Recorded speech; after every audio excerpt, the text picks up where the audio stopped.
Hey YouTube, it's Adam here. I'm doing a guest appearance on Anson's Cupcake Heights channel to show you today how to make a tiramisu cake.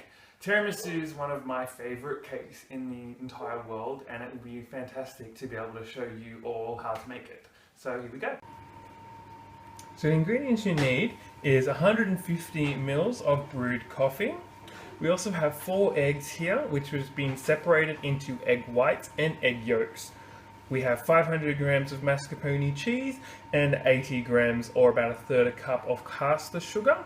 We have some cocoa powder here just for some dusting on the layer and on the top of the cake. We have some regular cream, and we've also got the base of our cake, which is a Victoria sponge cake. Now we're going to mix half of our cream until we have soft peaks, and then we're going to keep moving on to the next part. Now that you've put your cream into another bowl, we're going to put our 4 egg yolks and our caster sugar together, and we're going to beat it until it becomes light and fluffy. So as you can see, our cream, our egg yolk mixture, and our mascarpone cheese are in the one bowl, and we're just going to fold them in nicely so that the whole mixture is well combined. Now that you can see, the mixture is well combined. What we're going to do now is mix in our egg whites into the beater, and we're going to make sure that it forms peaks before we start mixing it into the rest of the mascarpone mixture.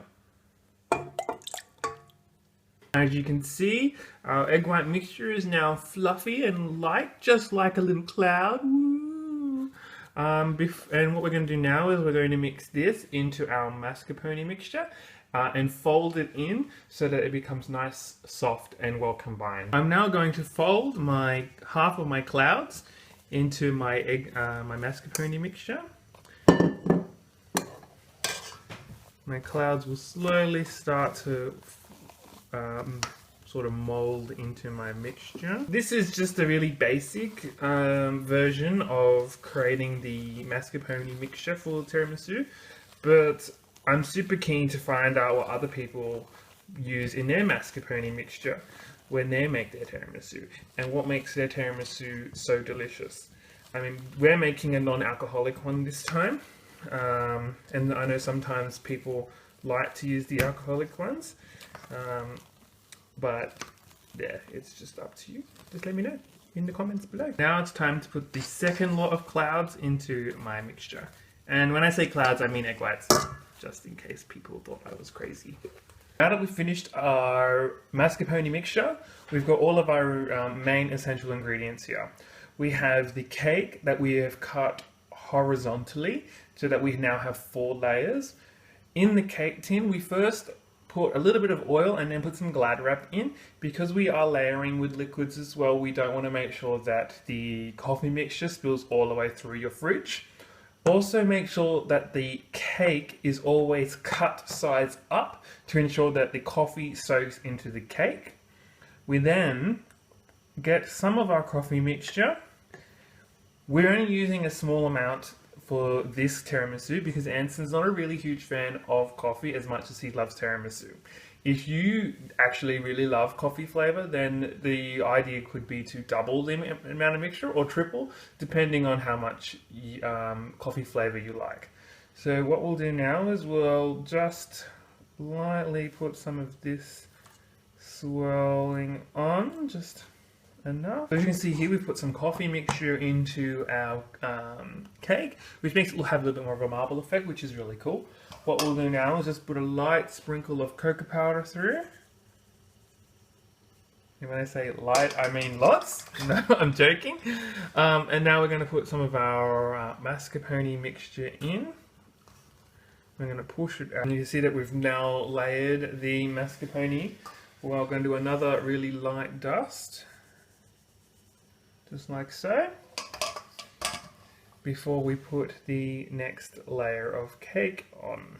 And you just keep repeating this process all the way until you've finished all the parts. Here's my cake. So we got to make sure is that you do the layers properly, which is a piece of cake, and then the coffee, the cocoa powder, the mascarpone cream, the cocoa powder, and then the cake. And always make sure that the cake sides are face upwards to ensure that the coffee infuses into the cake.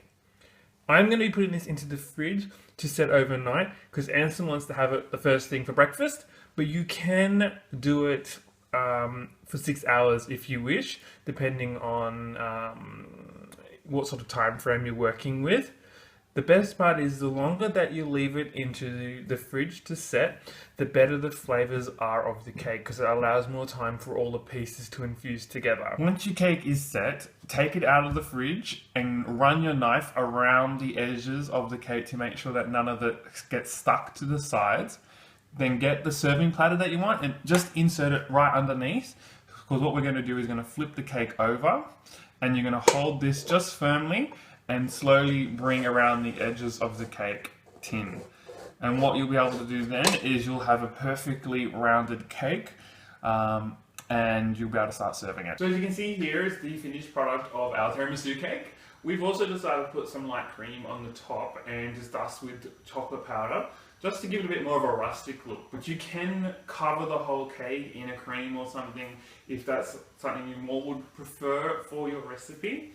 You can also use store-bought sponge cakes or those Italian biscuits as well. Just make sure that when you do use the biscuits that you just lightly dip them in the coffee. Otherwise, if you don't, it will crumble really quickly and it will give it quite a large coffee flavour right where the big soaked biscuits are. If you do like this video, make sure you give it a thumbs up, leave any comments below on any of your variations, or if you loved it, or if you have any other things you want to add to it, leave it all down below. If you want to see more from me, I have my own channel, it's Clay Gamer, and I put vlogs up every so often. But if you want to see me appear more on here, make sure you hit the like button and let Anson know. Say, we demand Adam. Make sure you also subscribe because that helps us keep growing. And we will see you next time. Anson will be back for your regular broadcast next time. Thumbs up, buddy!